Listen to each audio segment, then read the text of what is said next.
Buenas tardes, jóvenes. Vamos a encarar entonces la solución de un problema que dice: el calor latente de fusión del agua a 0 grados centígrados se obtiene de la expresión, acá está. Las capacidades caloríficas morales del agua y del hielo son 75,3 y 37,7 joules mol grado Kelvin respectivamente. Estos valores de Cp pueden considerarse independientes de la temperatura. Calcular la variación de entalpía en calorías para la congelación, o sea, la solidificación de un mol de agua sobreenfriada a menos 20 grados centígrados. Después de leer el enunciado, tal vez acá lo nuevo es la forma en la que se expresa eh, el delta H de fusión. Acá dice que 10 a la 3 por delta H de fusión en joules kilogramo es igual a 334.400 por 10 al cubo. Esta es una forma usual de presentar los datos en tablas. ¿Ya? Entonces, habiendo explicado esto, y luego vamos a ver cómo se obtiene el delta H de fusión, expliquemos qué es agua sobreenfriada. ¿Tenemos agua sobreenfriada? ¿Se puede tener agua sobreenfriada? El agua sobreenfriada en este caso es una solución como es el caso del agua de mar. El agua de mar es una solución de agua con bastante sal, ¿no? Sal común principalmente, aunque contiene también muchas otras sales. Entonces, por la aplicación de las propiedades coligativas, esa solución, cuyo soluto en mayor parte es el agua, ¿no? Congela a una temperatura menor a la de congelación del disolvente puro, ¿no? Reitero, por la aplicación de los conceptos de propiedades coligativas. El agua, ¿no? Con una sal disuelta, o sea, una solución, congelará entonces a una temperatura menor a la de fusión del disolvente puro y hervirá a una temperatura mayor a la que corresponde el agua puro. ¿De acuerdo? Ahora, análogamente, hay pues sustancias puras, hay metales, hay otros que también pueden estar en la misma condición, comportarse en la misma condición, ¿no? Entonces, a eso se conoce como el agua sobreenfriada. ¿Ya? Y en el diagramita inferior vemos nosotros, ¿no? Acá tenemos la temperatura de congelación del agua pura, ¿no? 0 grados centígrados, ¿no? Y tenemos tres sectores, o cuatro, ¿no? A, B dice que corresponde al subenfriamiento. Estamos hablando de una solución, cuidado, ¿no? En B aparece la nucleación, la formación de los primeros cristalitos, alrededor de los cuales van a engrosar los cristales grandes, ¿no? En C, el crecimiento de los cristales de hielo. Fíjense, todavía está por debajo de 0 grados centígrados. Y entre C y D, la congelación lenta y congelación rápida, o sea, la formación de cristales sólidos y macizos ya de hielo, ¿no? Y lo mismo tenemos acá. Entonces, este fenómeno ocurre prácticamente en todas las sustancias o elementos, en el caso de metales, que tienen este fenómeno. Reitero, el fenómeno del agua, de la congelación del agua subenfriada, es debido a un agente externo, ya alguna fuerza de coerción, en este caso la presencia de un soluto. ¿De acuerdo? Muy bien, entonces tenemos ya en la solución del problema los datos, el Cp del líquido, Cp del sólido, que dice que son independientes de la temperatura. La temperatura de trabajo es menos 20 grados centígrados y de la expresión que nos dan para calcular el delta H de fusión, simplemente hacemos la interpretación, ¿no?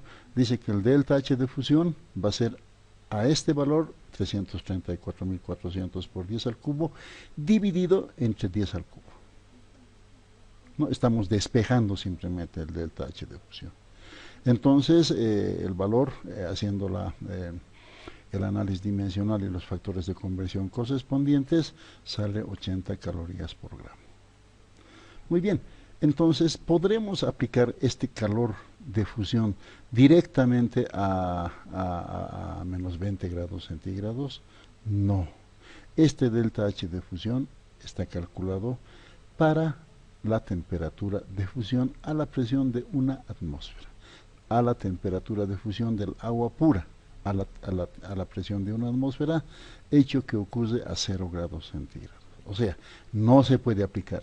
Si en algún problema nos dijeran, aplique el delta H de fusión a menos 20, sería otra la respuesta. Pero en este problema no nos están diciendo eso. ¿De acuerdo? Entonces, ¿qué hacemos y cómo vamos a enfocar el problema? Hemos dicho que a esta ecuación química que representa el fenómeno de la solidificación a menos 20 grados centígrados, tendríamos agua en estado líquido a menos 20 grados centígrados y tendría que solidificarse a agua también en estado sólido, claro, a menos 20 grados centígrados. Entonces dijimos que acá no se puede aplicar ese delta H de fusión. ¿Qué hacemos entonces? Apelamos a la ley de Hess. Y la ley de Hess nos dice que el agua líquida a menos 20, siendo agua líquida mismo, se puede calentar hasta 0 grados centígrados. A 0 grados centígrados puede ocurrir la congelación, la solidificación, digamos, normal, ¿no?, del agua. Esta ecuación nos está representando esa solidificación a 0 grados centígrados. Y este sólido ahora podemos enfriarlo ya en estado sólido hasta menos 20 grados centígrados.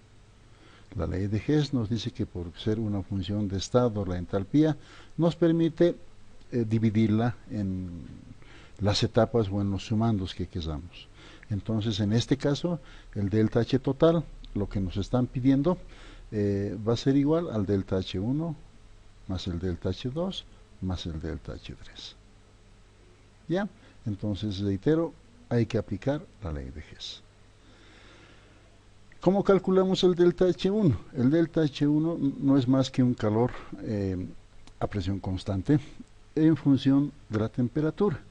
Y para ese cálculo tenemos que la ecuación correspondiente es NCP, en este caso del líquido, porque estamos hablando del estado líquido, por el diferencial de temperatura. ¿Entre qué rangos? Entre pues menos 20 grados centígrados hasta 0 grados centígrados. Cuando estamos trabajando con integrales, conviene acostumbrarse a trabajar en grados absolutos. Se recomienda. ¿Ya? Entonces, desarrollando, tendríamos un mol por el Cp del líquido, que es 75,3 joules mol grado centígrado. La variación de temperatura sería 273 menos 253, límite superior menos límite inferior, en grados Kelvin. Ya hemos indicado por qué se pueden cancelar grado Kelvin con grado Kelvin, porque se está refiriendo a un intervalo de temperatura, ¿no? Se cancela también mol-mol y queda 1506 joules, que expresados en calorías da 360,3 calorías. Esa sería la variación de la entalpía para el calentamiento del líquido. Ahora, ¿cómo calculamos la variación de entalpía para ya el fenómeno de la solidificación? Tendríamos el delta H2 sería el número de moles por el delta H de solidificación. A nosotros nos han dado como dato el delta H de fusión, pero en teoría se ha visto que son fenómenos contrarios. Entonces, el delta H de solidificación, que no se da en tablas, sería igual al número de moles por el negativo del delta H de fusión, ¿no? Entonces, haciendo el análisis dimensional apropiado, tendríamos un mol, 18 gramos un mol, 80 calorías por gramo, 418 una caloría. Entonces tendríamos acá el resultado expresado en joules, menos 6019,2, que haciendo el factor de conversión apropiado tendríamos, utilizando el factor de conversión apropiado, tendríamos que correspondería a 1440,2 calorías, que corresponde, reitero, a la etapa segunda. En la etapa tercera también ahora es un calentamiento del sólido, ya lo anticipamos, ¿no? ¿Desde qué temperatura? Desde 273 hasta 253 grados Kelvin, ¿no? En este caso tenemos que usar el Cp del sólido. Entonces tendríamos un mol por 37,7 joules mol grado Kelvin, Acá tenemos 200, hasta 253 de este menos 273, y haciendo las operaciones numéricas tendríamos menos 754 joules, que expresados en calorías daría 180,4 calorías, ¿no? El, el delta H total, como habíamos anticipado, sería el delta H1, 1506 joules, más el delta H2, menos 6019,2 joules, y menos, o más bien el delta H3, que en este caso es menos 754 joules, siendo el total 5267,2 joules, que expresados en calorías da 1260,1 calorías. Espero se haya entendido, y es un problema donde se aplica, reitero, la ley de Hess. Gracias.